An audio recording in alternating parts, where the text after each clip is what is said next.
खबर बिहार से। कोरोना संकट के बीच बिहार में सियासी वार पलटवार का दौर जारी है।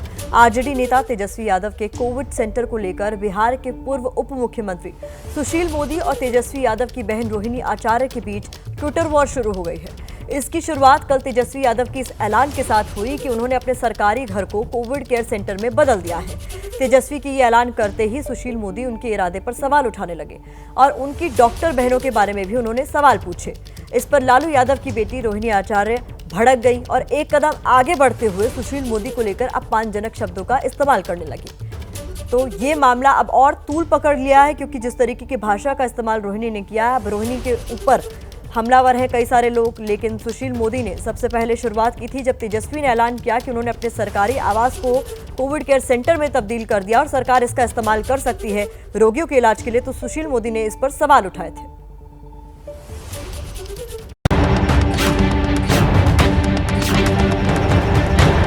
मुंह थूर देंगे, राजस्थानी मेंढक, लीचड़ और ऐसे न जाने कितने शब्दों की बौछार लालू यादव की बेटी रोहिणी ने बिहार से राज्यसभा सांसद सुशील मोदी के लिए ट्विटर पर किए। विवाद की वजह है बिहार के नेता विपक्ष तेजस्वी यादव के सरकारी बंगले में शुरू हुआ कोविड केयर सेंटर। पूरी तरीके से सारा इंतजाम एक नंबर में, एक पोलो आवास में जो है हमने किया है। तेजस्वी की ये पहल लोगों की मदद के लिए हो सकती है, लेकिन इसमें भी कोई शक नहीं कि उन्होंने जो वीडियो संदेश जारी किया था उसमें पॉलिटिकल माइलेज लेने की मंशा भी साफ दिख रही थी। बस तेजस्वी के इसी कोविड सेंटर के पोस्ट का हवाला देते हुए सुशील मोदी ने ट्विटर पर लिखा, तेजस्वी यादव को सरकारी आवास के बजाय अवैध तरीके से पटना में अर्जित दर्जनों मकान में से किसी को कोविड अस्पताल बनाना चाहिए था, जहां गरीबों का मुफ्त में इलाज होता।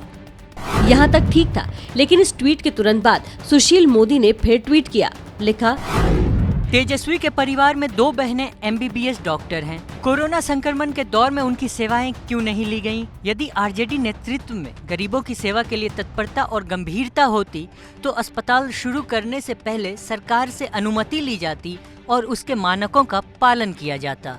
तो बस सुशील मोदी के ट्वीट में बहनों का जिक्र आते ही रोहिणी भड़क उठी और उन्होंने एक के बाद एक ट्वीट्स की बौछार कर दी। पहला ट्वीट करीब शाम 7:30 बजे आया और रात 10 बजे तक ये सिलसिला जारी रहा। रोहिणी ने लिखा, आज के बाद से मेरा या मेरी बहनों का नाम लिया ना ये लीचड़ सुशील मोदी तो मुंह थूर देंगे आकर।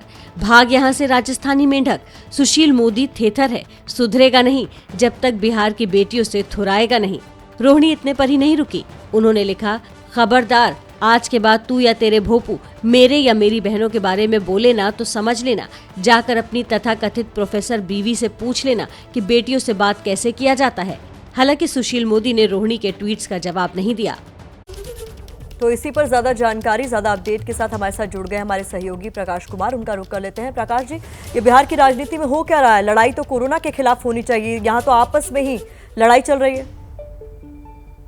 देखिए प्रतिमा, एक बात तो साफ है कि जब से पप्पू यादव इस पूरे कोरोना में फील्ड में उतरे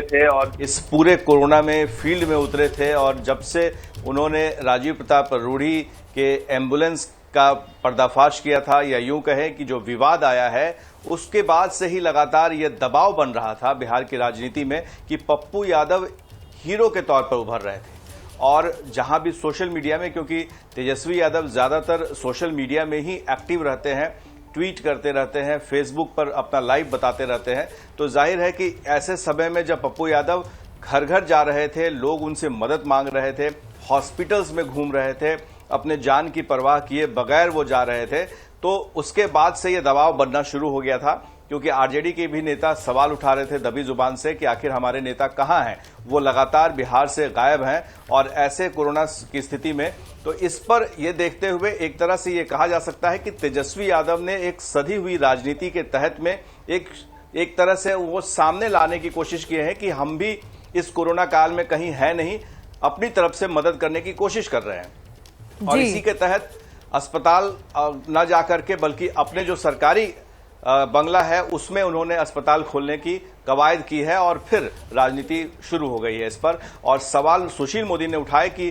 अस्पताल तो आपने कोविड के लिए एक तरह से बेड का इंतजाम कर दिया, ऑक्सीजन का इंतजाम कर दिया, लेकिन डॉक्टर्स नहीं है। वो डॉक्टर्स, घर में 2 बेटियां हैं, उन्होंने मीसा भारती का नाम नहीं लिया और दूसरी बेटी का नाम नहीं लिया, लेकिन वो क्योंकि डॉक्टर हैं तो जाहिर है कि ये बात जो है वो तीर निशाने पर लगी और फिर रोहिणी ने इसका जवाब ट्वीट के जरिए दिया सुशील मोदी को और फिर ये बखेड़ा खड़ा हो गया है। बिल्कुल प्रकाश जी, सवाल चूंकि इसलिए उठ रहा है, सुशील मोदी ने तो कहा कि पॉलिटिकल माइलेज के लिए हो सकता है ये सब कुछ। यहाँ पर सवाल ये भी है कि मदद की मंशा थी वाकई या पॉलिटिकल माइलेज था, लेकिन जिस तरीके के शब्दों का इस्तेमाल रोहिणी की तरफ से हुआ, अब बवाल उस पर ज्यादा हो रहा है। बिल्कुल, अगर आप ट्विटर पर भी देखेंगे तो लोगों के जो रिप्लाई आ रहे हैं उसमें भी ये साफ दिख रहा है कि अमर्यादित भाषा का प्रयोग किया जा रहा है और कहीं ना कहीं ये चोट लगी है तो जिस भाषा का इस्तेमाल रोहिणी कर रही हैं वो लोग उसे सही नहीं मान रहे हैं। भले उनके समर्थक उनको सही मान रहे हों, उनके समर्थक उनकी वाहवाही कर रहे हों, लेकिन आम जनता के बीच में ये एक तरह से निकल के आ रही है बात कि सुशील मोदी ने क्या सवाल उठाए थे। सवाल यही उठाए थे कि राबड़ी देवी के पास 10 फ्लैट हैं, उसमें क्यों नहीं उन्होंने कोविड सेंटर खोली, कोविड सेंटर की स्थापना क्यों नहीं कर रहे हैं, वो सरकारी बंगले में क्यों कर रहे हैं जहां वो रहते भी नहीं है, जहां वो कभी जाते भी नहीं है, कभी काल वहां पर कोई मीटिंग बुला लेते हैं, जबकि वो रहते हैं 10 सर्कुलर रोड में जहां राबड़ी देवी का आवास है। तो इसको लेकर के सवाल उठ रहे थे और इसमें रोहिणी आचार्य और बीसा भारती को लाजमी है कि ये एक तरह से मिर्ची लगाई जो वो लगी और फिर इसके बाद वो एक बखेड़ा खड़ा हो गया है और शब्दों का जो इस्तेमाल किया जा रहा है कतई सही नहीं माना जाएगा। लेकिन आजकल ये आप देख रहे होंगे कि लालू यादव हों, चाहे तेजस्वी यादव हों, चाहे जेडीयू के नेता हों, चाहे बीजेपी के नेता हों, अब शब्द जो है वो मायने नहीं रखता है। जिसे जो मन में आता है सोशल मीडिया पर उन शब्दों का इस्तेमाल करते हैं। भले हम मीडिया में, टेलीविजन पर या अखबारों में उन शब्दों को अपशब्द कहकर बोल देते हैं, अमर्यादित शब्द बोल देते हैं, लेकिन जब से सोशल मीडिया आया है उस पर तो ये सारे चीज सब कुछ सामने रहता है, सब कोई देखता रहता है कि आखिर कौन क्या लिख रहा है, किस भाषा का इस्तेमाल कर रहा है। तो ये लड़ाई यही नहीं रुकेगी बल्कि आगे भी जाएगी।